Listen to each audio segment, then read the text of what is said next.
Folks, this is the second of my video series of my friend Chris Peeples, and this one is specifically on the controversy at 30th and Broadway, right? Or is that 30th and Broadway? Yeah.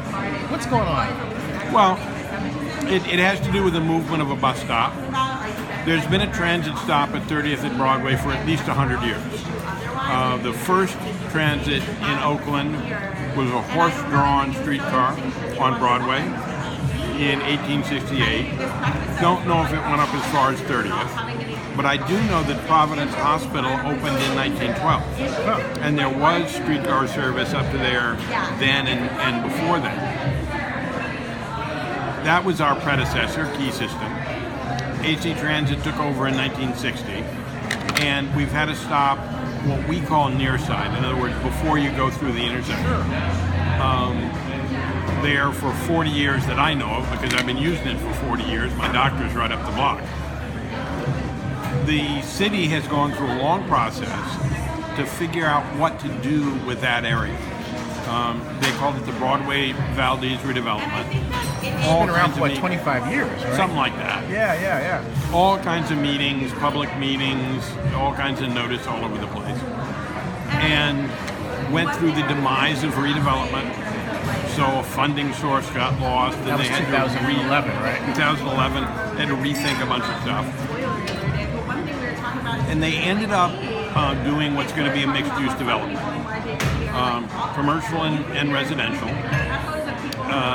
It's a PDA, a priority development area, under Plan Bay Area, which is put together by the Metropolitan Transportation Commission and the ABAG, Association of Bay Area Governments.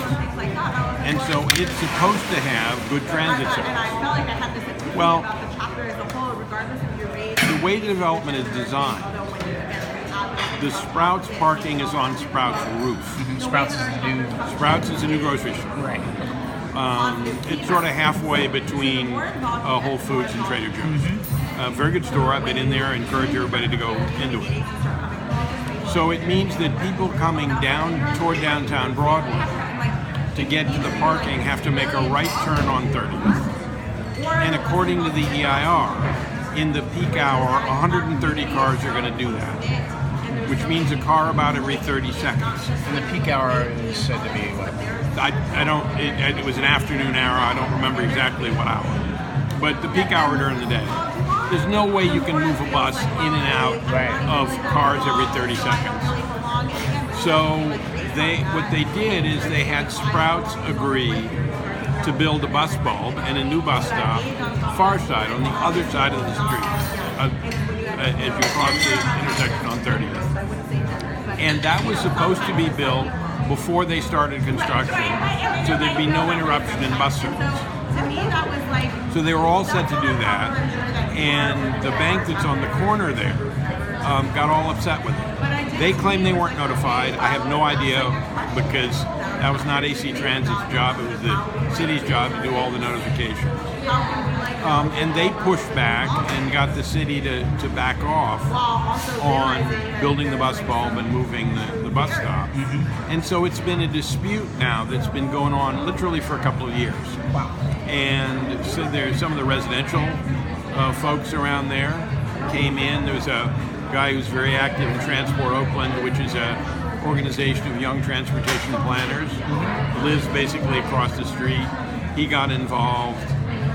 ACE, which is what's left over of Acorn, has a bus riders union that harasses us to lower fares, increase service, and helps us when it comes to seeking money to do those things. They got involved. The Gamale Foundation, their local group is called Genesis, but they're the people who taught Barack Obama how to be an organizer in Chicago. Wow. And Sierra Club has written in letters, various Democratic clubs.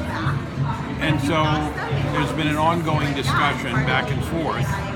And Director at Large Rebecca Kaplan, who used to be an AC Transit director, now is a council member, happens to chair Public Works. And she got interested, I think, because Gamaliel and Ace had some people show up at a open forum at the council meeting and raise some issues about it. Up 30th Street, there's what used to be Providence Hospital and now it's just medical offices buildings. So it's a very busy stop because lots of people are going to their medical offices and all that stuff. And so there'll be a meeting next Tuesday at the Public Works Committee. How do you think this should be resolved?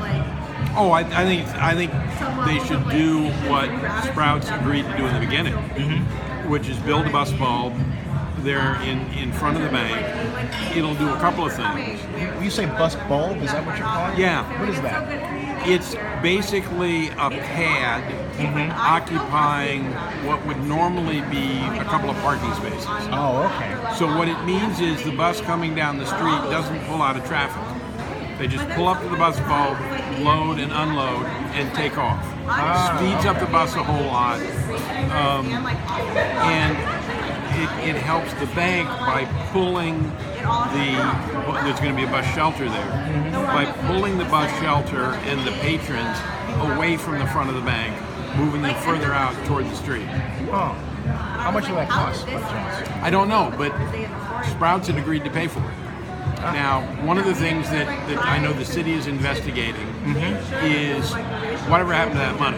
Yeah. Did they spend it on something else?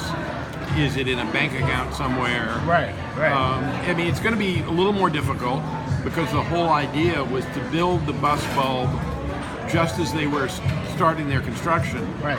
So the concrete crew would already be there to build the foundation and all that stuff. They just go out and pour this pad. What is the next step in this process? The next step in the process is for the city to decide that it wants to do this. AC Transit's position has been clear from the beginning. Has this been agendized? It's been agendized at Public Works. Which the next meeting? Next Tuesday, I think. Next Tuesday. Okay. Today is April 4th. Yes. Yeah. Okay. All right. Now, this is the second of our video series. We'll be right back. Okay.